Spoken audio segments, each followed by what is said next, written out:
Hey guys, hope you guys are having a wonderful day or night, whatever time you're watching this video. Your boy is back with another video, and today we're not doing a subreddit video. I know we've been killing those lately, but we are going to be talking about a specific YouTuber that I have talked about before on this channel, and it's a YouTuber that I used to really love back in the day. He was actually my favorite YouTuber at one point, and then, he did some heinous things, and you guys can see in the title of the video, it's going to be about Cody Ko, and he finally responded.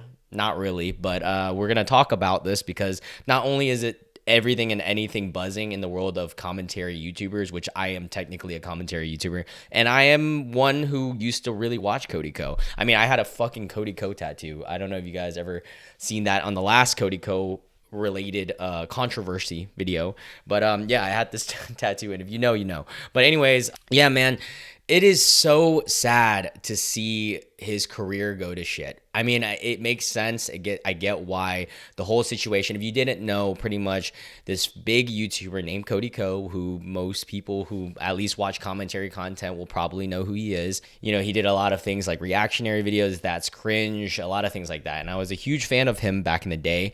And, he got outed for having relations with a 17-year-old knowingly while he was 25, and that was super sad. If you guys want to check out the full video, I have a video on that one as well on this channel.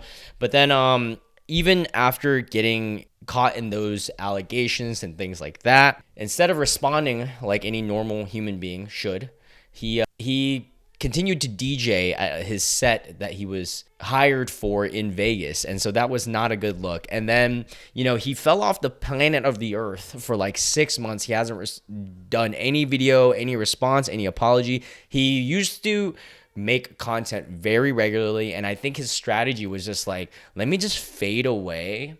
And it seems like he wants to just like reappear suddenly, as if we didn't know what happened at all. But yeah, so everyone and everywhere, or everywhere and anyone on YouTube, that didn't make any sense, but people on YouTube are talking about his response, and I looked at it today, and man, this was released, let's see. So it's in this video here. The thumbnail right here is literally called 34 miles. It's in his Cody Trains channel, which is like such an interesting tactic. He put it obviously in a very lesser known channel. I mean, his main channel has got millions of subscribers, and he chose to put it on this one, but it almost seems like it wasn't even intentionally. I mean, look, it says 34 miles, and that's the thumbnail. Like his thumbnail, you wouldn't even know that this was a response to the Tana stuff.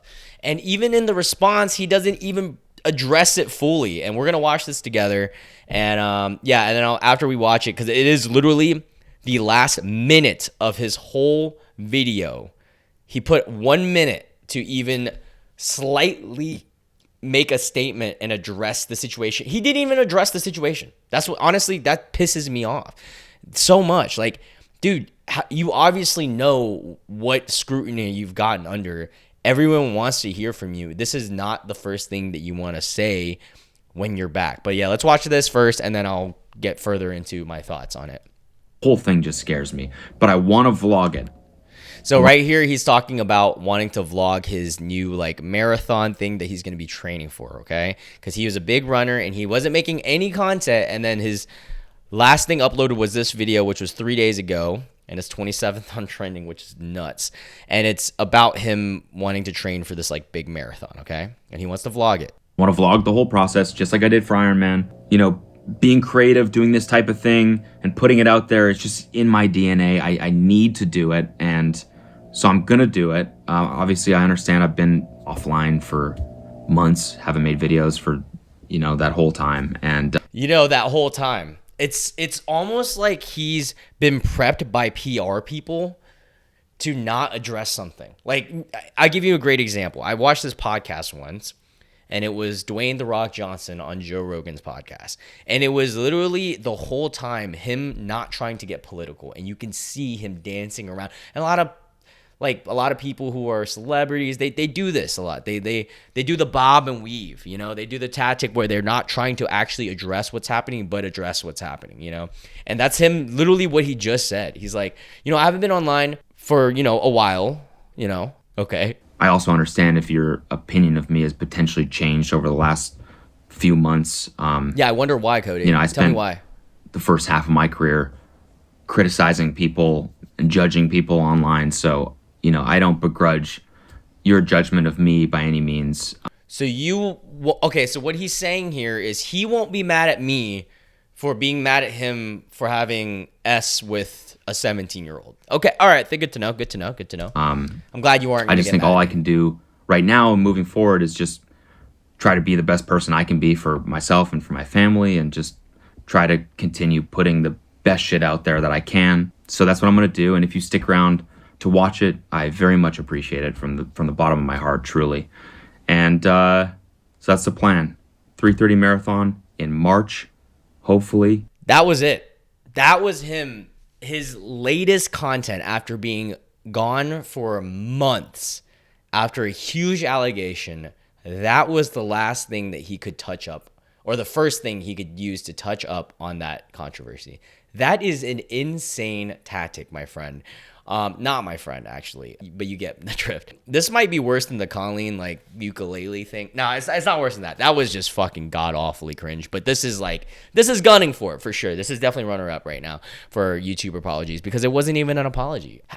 He's been on YouTube for way too I mean, he's barely older than me. He's been on YouTube for too long not to understand how this shit works. If you do something... First off, don't fucking do anything stupid. And if you do something fucking stupid, people in your fan base deserve not only an explanation, some form of an apology, but also like clarity. I feel like they deserve clarity in a sense of where you're at, what your plan is, and what happened in that situation. Because as your fans who literally propelled you to have the life that you have today, that's the least that they deserve. And I used to be one of those. I was a huge Cody Ko fan. So, like, I feel like I deserve to know what the fuck actually happened and an apology or whatever. You know, I mean, that's just me personally. But at the end of the day, you know, he's going to do whatever the fuck he wants to do. But that is just a terrible way of addressing it, because you didn't even address it. There was no apology. You didn't even say why we would be begrudging him, which is like the craziest statement.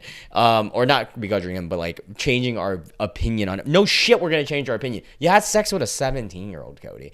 And you know, besides the point of this whole response thing, he has to understand how bad this looks for him. Someone who not only did you do that action, but you didn't even address it in a serious manner. It seems very frat boy like, and coming from a guy who was in a fraternity, I am allowed to say this.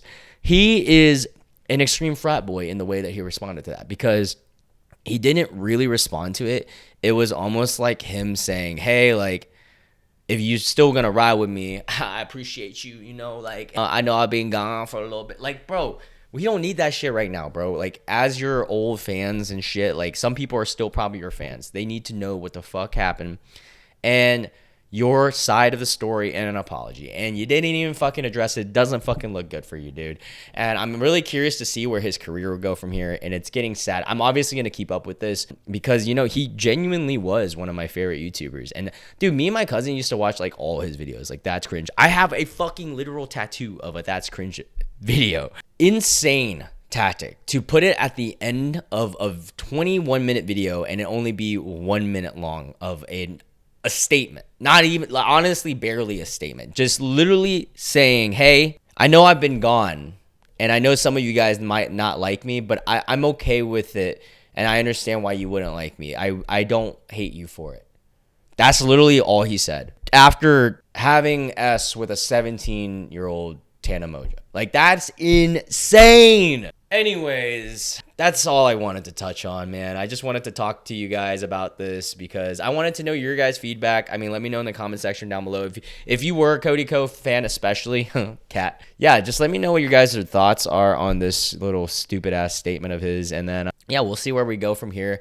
But again, I love you guys so much for supporting my channel. And, you know, I'm going to keep these subreddit videos going. Don't worry. I just wanted to touch up on this because this is an ongoing story on our channel that I like to touch up on, and, you know, so forth. I said touch up twice, but all right. I hope you guys have a great night. I honestly might upload 2 videos today. Who knows? Or I might just use this as the daily upload, but I'll see you guys in the next one. I love how my cats are just fighting in the background. All right. Bye, guys. Love you guys. Don't do anything stupid like this guy. Bye.